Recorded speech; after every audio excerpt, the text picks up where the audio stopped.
میری بہنوں، اللہ کے لیے اپنی عزت، اپنی حیا کی حفاظت کرو۔ آج بہت سارے تمہارے بوائے فرینڈ ہوں گے جو تم کو میسج بھیجیں گے، لیکن میں صرف یہ کہوں گا اپنی جوان بہنوں سے، بیٹیوں سے، اپنی ماؤں سے اور اپنے جوان بچوں سے، بھائیوں سے اپنے آپ کو بدلنے کی کوشش کرو۔ جب گناہ ہو جائے تو کیلنڈر پر ٹک مارک کر دیا کرو کہ آج کے دن ایک گناہ ہو گیا، اللہ سے اس کی توبہ کرو، اور جب دوسرا گناہ ہو تو دوسرا ٹک مارک کرو۔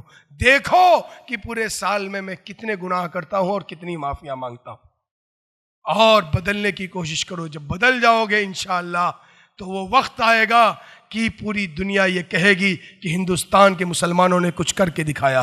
یقین مانو میں تم سے یہ باتیں یوں ہی نہیں کہہ رہا ہوں، میں نے جو تاریخ کو پڑھا، سمجھا، دیکھا، جس قوم کا وجود ختم ہونے لگتا ہے وہ قوم خود ایک دوسرے کو کاٹنے لگتی ہے۔ اور جنگ آزادی سے پہلے کی آپ تاریخ پڑھ کر دیکھ لو کہ جتنے ہندو بادشاہ تھے، ان سب لوگوں نے دوسرے ہندوؤں کے کل دیوتا کی مندر کو توڑا۔ آج تمہیں بتایا جاتا ہے کہ مسلمانوں نے توڑا ہے، خدا کی قسم تم تاریخ اٹھا کر دیکھ لو۔ اگر مہاراشٹر کا وہ بادشاہ تھا تو اس نے ایم پی کے بادشاہ کے کل مندر کو توڑ دیا اس کو ہرانے کے بعد۔ یہی ہوا ہے پورے ہندوستان کے اندر۔ جب کوئی قوم مٹنے لگتی ہے تو اپنے آپ کو ہی کھانے لگتی ہے۔ جب ہمیں کینسر ہو جاتا ہے تو ہمارا بدن ہمارے بدن کے بعد حصے کو کھانے لگتا ہے۔ اس لیے اپنے آپ کو بدلو، جاگو، اٹھو اور پوری دنیا کو بتاؤ کہ مذہب اسلام کیا ہے، اور خاص کر کے اپنے ہندو بھائیوں کو بتاؤ کہ یہ نبی جو آئے تھے یہ ہمارے نہیں ہیں، ہم مسلمانوں کی طرف وہ نبی بھیجے گئے تھے۔ کون کہتا مسلمانوں کی طرف بھیجے گئے تھے؟ اور ایک تجزیہ کرنا، جہاں میرا محبوب آیا تھا وہ شہر بھی ایسا تھا جہاں بتوں کی عبادت کی جاتی تھی، نہ وہاں عیسائی تھے، نہ یہودی تھے، نہ نصارہ تھے۔ ہم جس ملک میں ہیں اس ملک میں بھی اکثریت ان کی ہے کہ وہ صنم کی پوجا کرتے ہیں، مورتیوں کی پوجا کرتے ہیں۔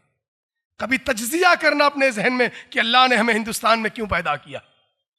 اور وہ نبی ہندوؤں کے لیے آئے تھے، ہندو نہیں جانتے یہ الگ بات ہے، ہندوؤں کو جاننا چاہیے یہ بات کہ محمد الرسول اللہ صلی اللہ علیہ وسلم کس کی طرف بھیجے گئے تھے۔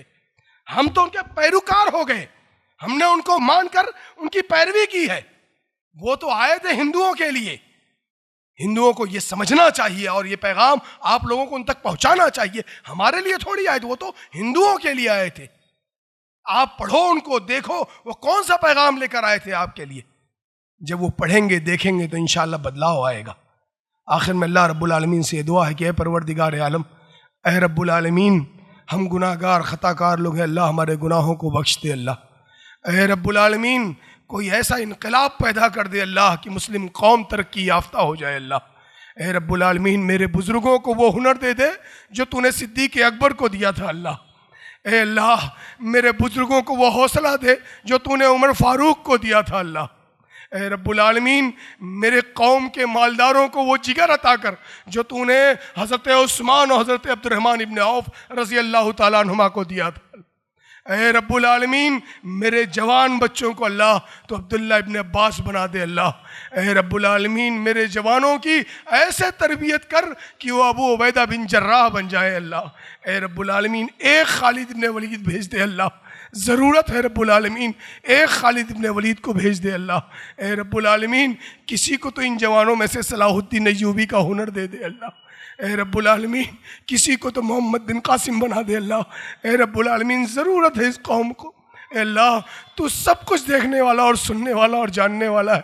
اللہ تو ہم پر رحم کر کے ہمارے جوانوں کی حفاظت کر لے۔ اللہ اے اللہ، میری ماؤں کو اماں ختیجہ کا ہنر دے دے۔ اللہ اللہ، میری جوان بہنوں کو اماں عائشہ کی حیا دے دے۔ اللہ اے رب العالمین، میری جوان بہنوں اور بیٹیوں کو حضرت فاطمہ رضی اللہ تعالیٰ عنہا کا پردہ عطا کر دے۔ اللہ آمین وآخر دعوانا ان الحمد للہ رب العالمین۔ السلام علیکم ورحمۃ اللہ۔